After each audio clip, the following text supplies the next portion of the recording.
नमस्कार साथियों, आप देख रहे हैं यूपी समाचार। यहाँ पर आपको 20 मिनट में यूपी की 50 बड़ी खबरें मिलेगी, तो वीडियो को पूरा जरूर देखें। आज की पहली खबर, शुभेंदु अधिकारी के पीए की हत्या में शामिल शूटर गिरफ्तार। पश्चिम बंगाल के मुख्यमंत्री शुभेंदु अधिकारी के पीए चंद्रनाथ रथ के एक हत्यारोपी को बंगाल पुलिस ने दबोच लिया है। रविवार की देर रात इस हाई प्रोफाइल केस में शामिल एक युवक को पश्चिम बंगाल पुलिस ने अयोध्या पुलिस की मदद से पकड़ लिया। एडीजी जोन प्रवीण कुमार ने बताया कि बलिया निवासी युवक राम सिंह को अयोध्या पुलिस की मदद से रविवार देर रात पश्चिम बंगाल पुलिस ने अपने कब्जे में ले लिया। अब बिना कारण बताए किसी को गिरफ्तार नहीं करेगी पुलिस। इलाहाबाद हाईकोर्ट के समक्ष उत्तर प्रदेश सरकार ने आश्वासन दिया है कि राज्य में किसी भी व्यक्ति को गिरफ्तारी के कारण और आधार बताए बिना गिरफ्तार नहीं किया जाएगा। सरकार ने कहा कि पुलिस गिरफ्तारी की प्रक्रिया को 2023 और सुप्रीम कोर्ट के निर्देशों के अनुरूप सख्ती से लागू करेगी।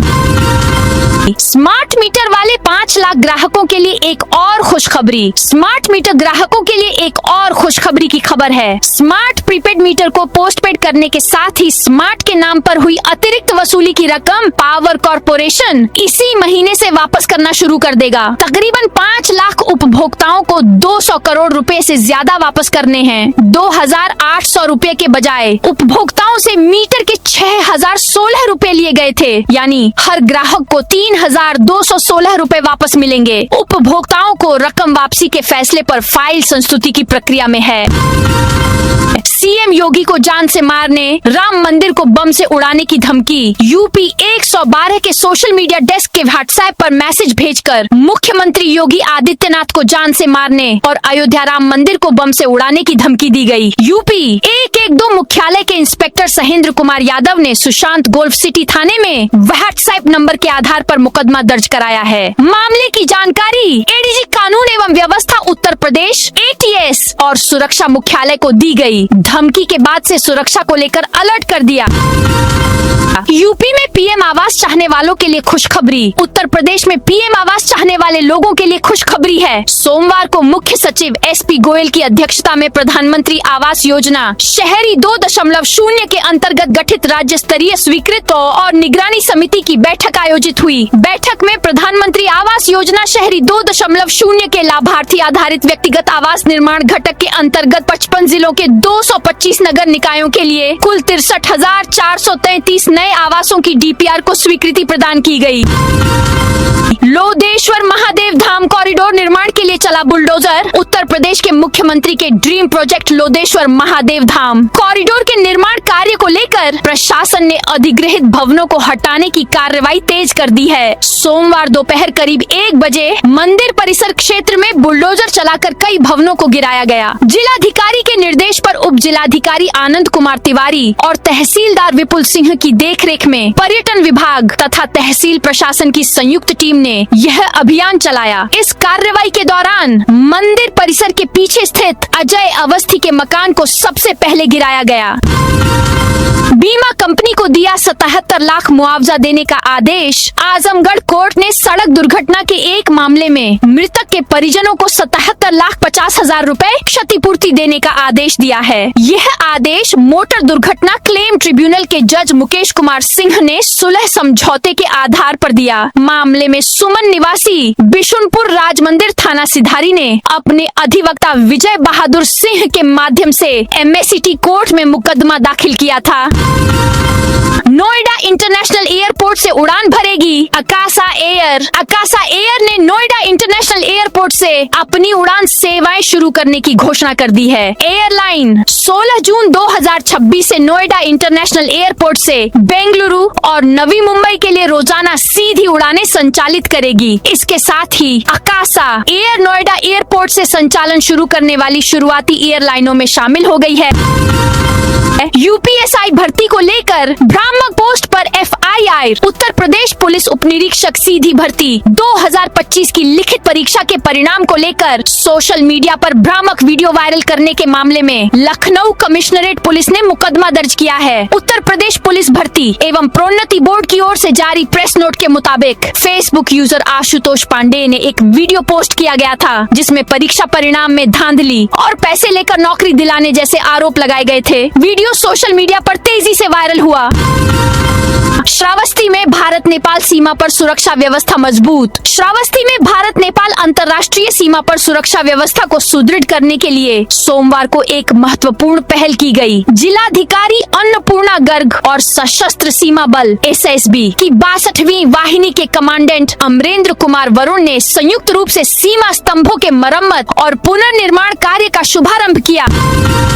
कानपुर देहात की फैक्ट्रियों में मजदूरों की हड़ताल। कानपुर देहात की चमड़ा और केमिकल फैक्ट्रियों में मजदूरों की हड़ताल अब एक बड़े आंदोलन का रूप ले रही है। सैकड़ों मजदूरों ने काम बंद कर फैक्ट्रियों के बाहर धरना प्रदर्शन शुरू कर दिया है। मजदूर वेतन वृद्धि और बेहतर सुविधाओं की मांग पर अड़े हुए हैं। बिगड़ते हालात को देखते हुए प्रशासन और पुलिस लगातार कर्मचारियों को समझाने में जुटे हैं।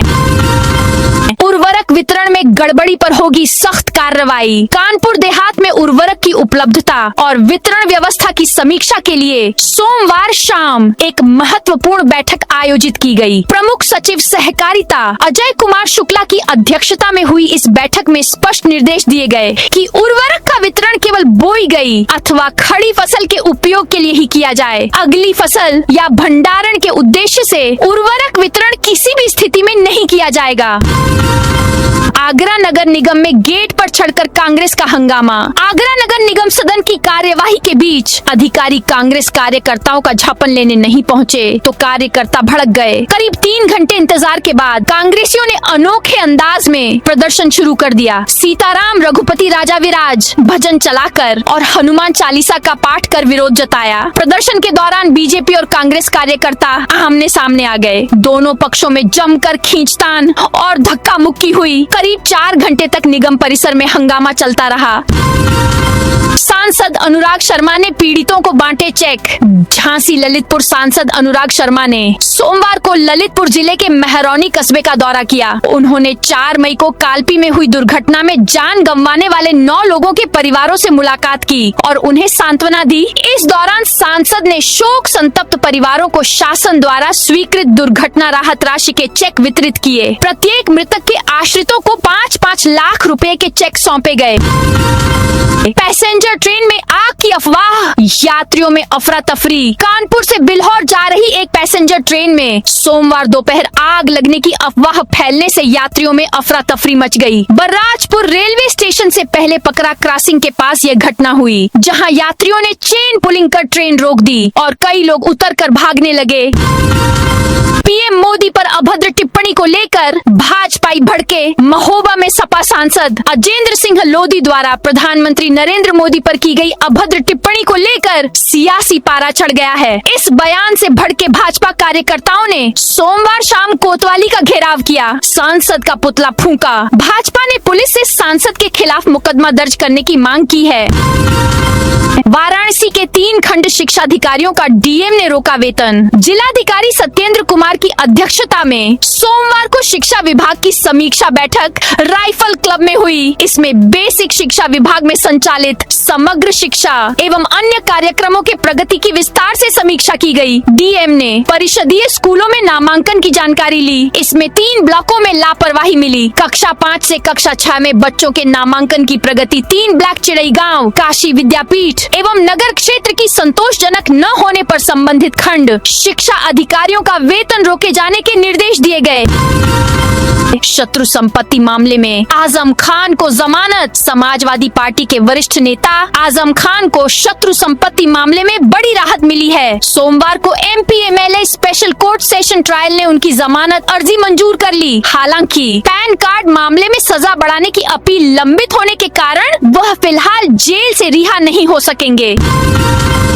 सतीश महाना बचपन के दोस्त संग उसके ऑटो रिक्शा से घूमे। विधानसभा अध्यक्ष सतीश महाना ने सोमवार को अपने सोशल मीडिया अकाउंट पर एक वीडियो पोस्ट किया। इसमें वह एक ऑटो रिक्शा में सवार होकर घूमते हुए दिखे। यह ऑटो रिक्शा उनके बचपन के दोस्त श्याम मनोहर का है। वही दोस्त ऑटो रिक्शा को ड्राइव करता दिखा। इस वीडियो को पोस्ट करते हुए विधानसभा अध्यक्ष ने लिखा कि पद और प्रतिष्ठा समय के साथ बदल सकते हैं, लेकिन सच्चे रिश्ते और अपने शहर से जुड़ा लगाव हमेशा वैसा ही रहता है। अब उनका यह वीडियो सोशल मीडिया पर वायरल है। लोग इस दोस्ती को कृष्ण और सुदामा की दोस्ती की तरह देख रहे हैं। आगरा के पिनाहट में हॉर्न बजाने को लेकर विवाद। आगरा के थाना पिनाहट क्षेत्र अंतर्गत गांव संबालदासपुरा में गाड़ी का हॉर्न बजाने को लेकर दो पक्षों में विवाद हो गया। इसके बाद जमकर मारपीट हुई, कई राउंड फायर भी हुए। विवाद के बाद एक पक्ष के लोगों ने दूसरे पक्ष के घर में आग लगा दी। इससे हड़कंप मच गया। सूचना पर पुलिस मौके पर पहुंची। पुलिस और लोगों ने आग बुझाने का प्रयास किया। गांव में तनाव की स्थिति देखते हुए कई थानों का फोर्स मौजूद है।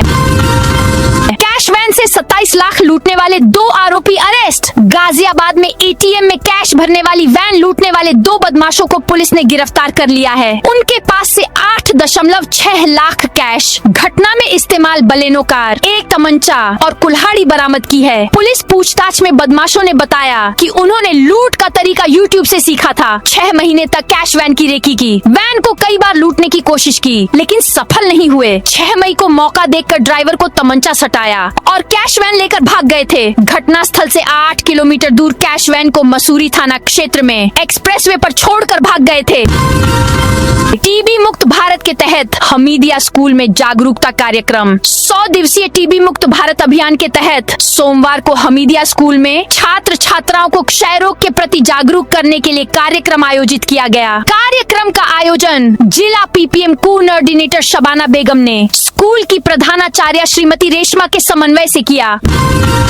मेरठ में अतिक्रमण पर ट्रैफिक पुलिस नगर निगम की संयुक्त कार्रवाई। मेरठ में ट्रैफिक पुलिस ने सोमवार को अवैध अतिक्रमण के खिलाफ कार्रवाई तेज कर दी। नगर निगम के प्रवर्तन दल को साथ लेकर एसपी ट्रैफिक राजेश श्रीवास्तव ने अतिक्रमण के विरुद्ध ऐसा अभियान चलाया कि बाजार में खलबली मच गई। निगम का पीला पंजा देख दुकानदारों ने सामान समेटना शुरू कर दिया। अभियान के दौरान 36 दुकानदारों को नोटिस दिए गए। दिल्ली में कमर्शियल वाहनों के बैन पर ट्रांसपोर्ट नाराज। ट्रांसपोर्ट एसोसिएशन मेरठ द्वारा all India motor transport Congress के साथ मिलकर sangria hotel Delhi road Meerut में दिल्ली एनसीआर में सरकार द्वारा एयर क्वालिटी मैनेजमेंट के कमिश्नर के आदेश और एनजीटी टैक्स के विरुद्ध एक बैठक का आयोजन किया गया। ट्रांसपोर्ट एसोसिएशन मेरठ के अध्यक्ष गौरव शर्मा और महामंत्री दीपक गांधी, कोषाध्यक्ष रोहित कपूर की अगुवाई में यह बैठक हुई। रामनगर हिंसा में सांसद चंद्रशेखर समेत 8 के वारंट। सहारनपुर के चर्चित रामनगर जातीय हिंसा मामले में कोर्ट ने नगीना सांसद चंद्रशेखर आजाद समेत 8 आरोपियों के खिलाफ गैर जमानती वारंट जारी किए हैं। आरोपी अदालत में पेश नहीं हुए, जिसके बाद कोर्ट ने सख्त रुख अपनाया। मामले की अगली सुनवाई 20 मई को होगी। रामनगर हिंसा से जुड़े एक मुकदमे की सुनवाई अपर मुख्य न्यायिक मजिस्ट्रेट चतुर्थ एवं विशेष न्यायाधीश MP MLA मीनल चावला की अदालत में हुई। विशेष लोक अभियोजक गुलाब सिंह ने बताया कि मामले में 14 आरोपियों के खिलाफ सुनवाई चल रही है।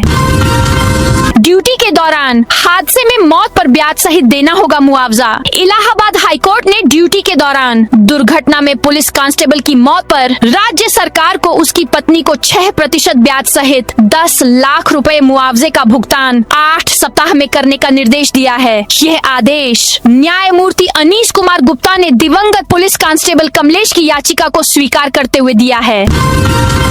सांसद अफजाल अंसारी के सामने ही योगी सरकार की तारीफ करने लगे सपा विधायक ओम प्रकाश। सोशल मीडिया पर वायरल हो रहे वीडियो ने इन दिनों यूपी की सियासत में हलचल पैदा कर दी है। हमीरपुर सांसद के विवादित बयानबाजी के बाद अब सपा विधायक द्वारा योगी सरकार को लेकर की गई तारीफ की इन दिनों काफी चर्चा हो रही है। योगी सरकार की तारीफ भी सपा विधायक ने सपा सांसद अफजाल अंसारी के सामने ही है। इसका वीडियो भी सोशल मीडिया पर वायरल हो रहा है। दरअसल गाजीपुर जिले के दिलदार नगर क्षेत्र स्थित SKBM कॉलेज में जीर्णोद्धार कार्यक्रम का आयोजन था।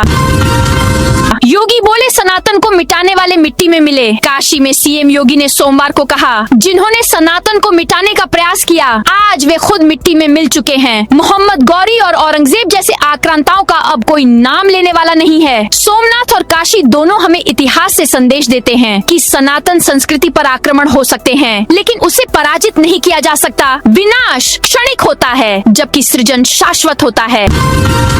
पीएम श्री स्कूल में हिंदू बच्चियां हिजाब में दिखी। संभल के सरकारी स्कूल में बच्चियों को हिजाब और टोपी पहनाने के आरोप में प्रिंसिपल और 2 सहायक अध्यापकों को निलंबित कर दिया गया है। डीएम के निर्देश पर दोनों के खिलाफ एफआईआर भी दर्ज की गई है। मामला संभल के जालम सराय गाँव में स्थित पीएम श्री विद्यालय का है। इसका एक वीडियो भी सामने आया है। आरोप है कि स्कूल में हिंदू बच्चों को इस्लामिक टोपी और बच्चियों को हिजाब पहनाकर प्रार्थना में शामिल किया गया।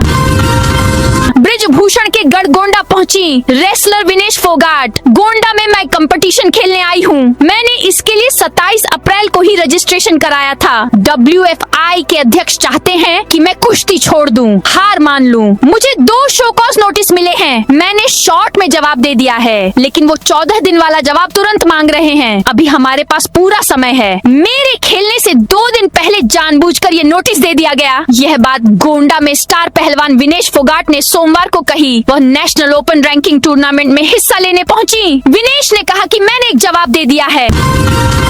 कानपुर में पुलिस की वर्दी पहनकर लूट करते थे। कानपुर में पुलिस की वर्दी पहनकर लूट करने वाले गैंग के 2 बदमाशों को पकड़ा गया है। उनका तीसरा साथी भाग गया। दोनों बदमाशों को पकड़ने के लिए पुलिस ने 200 सीसीटीवी खंगालने पड़े। दरअसल वर्दी में देखकर लोग इन पर भरोसा कर लेते थे, लेकिन ये लोग वारदात कर भाग जाते थे। पकड़े गए दोनों आरोपी कन्नौज के रहने वाले हैं। इन्होंने लिफ्ट देकर एक एजेंसी के एजेंट से 1 लाख रुपए की लूट की थी। आगरा नगर निगम की बैठक में बीजेपी पार्षद का हंगामा। आगरा नगर निगम के जनरल सदन में सोमवार को नाले और सीवर की सफाई का मुद्दा पूरे दिन छाया रहा। पार्षदों ने सफाई व्यवस्था पर करीब 1 घंटे तक हंगामा काटा। अधिकारियों को नालों की जानकारी न होने पर पार्षद भड़क गए। भाजपा पार्षद शरद चौहान ने सदन में मजार को हटाने का प्रस्ताव रखा। प्रस्ताव रखते ही सभी भाजपा पार्षदों ने मेज थपथपाकर सहमति जताई। सपा विधायक शाहिद मंजूर हाउस अरेस्ट। मेरठ में किठौर सीट से समाजवादी पार्टी के विधायक शाहिद मंजूर को पुलिस ने पिछले 48 घंटे से हाउस अरेस्ट किया हुआ है। शाहिद मंजूर बुलंदशहर में प्रदर्शन कर रहे किसानों से मिलने उनके पास जा रहे थे, जहां जाने से उनको पुलिस ने रोक दिया है। पुलिस ने रविवार रात से ही शाहिद मंजूर को हाउस अरेस्ट किया है। काशी में 125 साल पुराने मुसाफिर खाने पर चला बुलडोजर। वाराणसी की दाल मंडी में सोमवार को 125 साल पुराने मुसाफिर खाने पर बुलडोजर चला। मजदूरों ने बिल्डिंग के ऊपर बनी बाउंड्री वाल को तोड़ा है। माहौल न बिगड़ने पाए, इसके लिए 300 पुलिस जवान तैनात थे। पैरामिलिट्री फोर्स भी लगाई गई थी। पूरे इलाके की ड्रोन से निगरानी की जाती रही। दाल मंडी रोड प्रोजेक्ट में सड़क को चौड़ा किया जा रहा है। इस कार्रवाई की जद में मुसाफिर खाना समेत 45 मकान आए हैं। वक्फ बोर्ड की इस बिल्डिंग में लोग आकर ठहरते थे, शादियां भी होती थीं। सीएम बोले धर्म पर हमला होगा तो योगी शांत नहीं बैठेगा। अगर कोई धर्म पर हमला करेगा तो योगी बैठेगा नहीं, मुंह तोड़ जवाब देगा, उसका मुकाबला करेगा। अयोध्या में भव्य राम मंदिर का निर्माण हुआ। कोई रोक पाया क्या? कोई नहीं रोक पाया। कुछ लोगों की आदत है चोरी छिपे कोरोना की वैक्सीन लगवाई, लेकिन बोले नहीं लगवाई। संगम में स्नान किया, लेकिन बोले नहीं किया। जब इन्हें मौका मिला तो इन्होंने कुछ नहीं किया। यह बात सीएम योगी ने सोमवार को बागपत में कही। वह भगवानपुर नांगल गांव स्थित श्री शिव गोरखनाथ आश्रम में मूर्ति स्थापना कार्यक्रम में शामिल होने पहुंचे। वहां पूजा अर्चना की। अपने संबोधन में योगी ने कहा, आज सोमनाथ मंदिर के फिर से प्राण प्रतिष्ठा का अमृत दिन है। सहारनपुर में मदरसा विवाद में चली गोलियां। सहारनपुर के बड़गांव थाना क्षेत्र के नूनाबड़ी गांव में मदरसे के विवाद और पुरानी रंजिश के चलते हुई गोलीबारी में 3 लोग घायल हो गए। पीड़ित परिवार ने आरोप लगाया है कि घटना के कई दिन बाद भी पुलिस ने मामला दर्ज नहीं किया। सोमवार को पीड़ित परिवार ने एसएसपी कार्यालय पहुंचकर कार्रवाई की मांग की।